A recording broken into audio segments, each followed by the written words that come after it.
Romelu Lukaku primed for high-stakes meeting to set trajectory for Chelsea's season. Thomas Tuchel insists everyone at Chelsea will stay calm, but the importance of Monday's meeting with Romelu Lukaku should not be overlooked.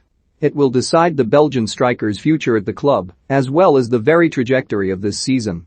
If the meeting is satisfactory to Tuchel, Lukaku will be brought back into the team for Wednesday's League Cup match at home to Tottenham Hotspur, and everything will blow over in the manner some close to the player predict.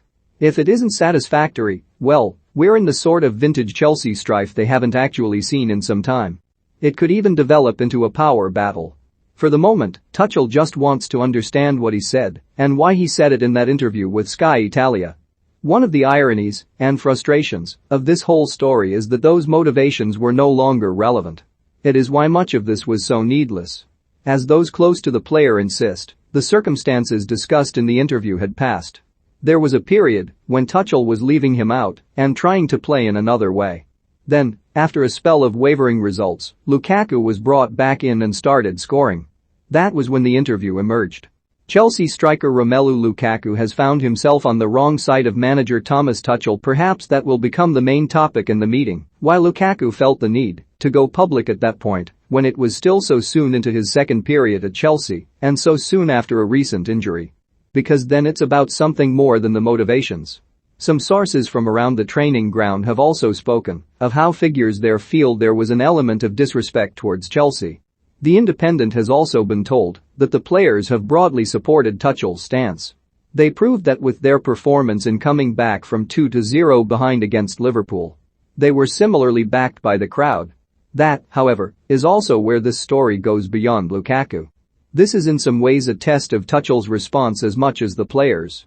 We all know that the support of the crowd doesn't always mean that much when it comes to Chelsea managers. The reality is that Lukaku is a £97.5 million asset on £350,000 a week. That isn't the sort of investment even Chelsea can take lightly, despite an oligarch's backing. It brings a certain pressure to make it work. Chelsea can't really just discard a player of such value if this does become really problematic. On the other side, the nature of the market means there can't be too many takers for a 28-year-old on those wages and that value. Internazionale, whose supporters the interview was meant for, just don't have the money. Tuchel has vowed to protect Romelu Lukaku. That's one reason they were so keen to sell Lukaku in the first place. They were desperate for income. Guardiola has never been that much of a fan. Manchester United are obviously out. Tottenham Hotspur would be dependent on a swap for Harry Kane. That just isn't going to happen.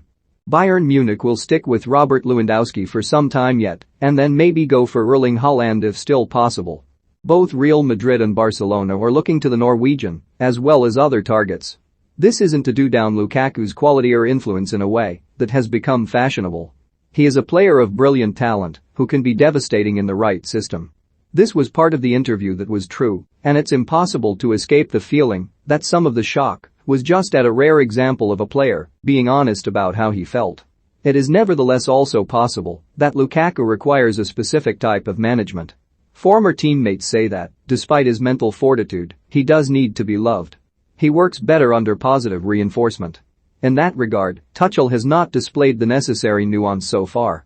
The German was entitled to be aggrieved with the initial publication of the interview giving everything going on at the time, and there is maybe the danger that festers. Tuchel is described by everyone who has worked with him as brilliant when serene, but problems can arise when he gets agitated or angry. He is also determined not to let Chelsea become anything like Paris Saint-Germain, where player power becomes a disproportionate influence. This is not to say Lukaku is anything like any of the prima donnas there, but it is more about a club becoming beholden to expensive signings. Lukaku could return to the Blues lineup on Wednesday against Spurs. The situation in Paris eventually got to Tuchel, but any perceived impatience is often overstated. It should not be overlooked that he was responsible for their best season in the Qatari era, guiding them to a Champions League final while winning a domestic double. That illustrates he navigated their many political issues better than anyone else. For the moment, he has more than offered Lukaku an out. The door has been opened. The language in Tuchel's post-match press conference was very conciliatory given the scale of the story and some of the reaction to it. The Chelsea manager made a point of saying there is always a way back. It's not the worst thing in the world, and it's not the first time an interview out there causes some noise nobody needs, Tuchel said. But we can handle it. I don't feel a personal attack. He's our player, he will stay our player, we will always protect our player. First we need to evaluate the situation, not listen to media or pressure, understand what he said and why he said it. Then we will take the decision if he is good to go for Wednesday. Much will depend on that meeting. It has high stakes but can potentially be low maintenance.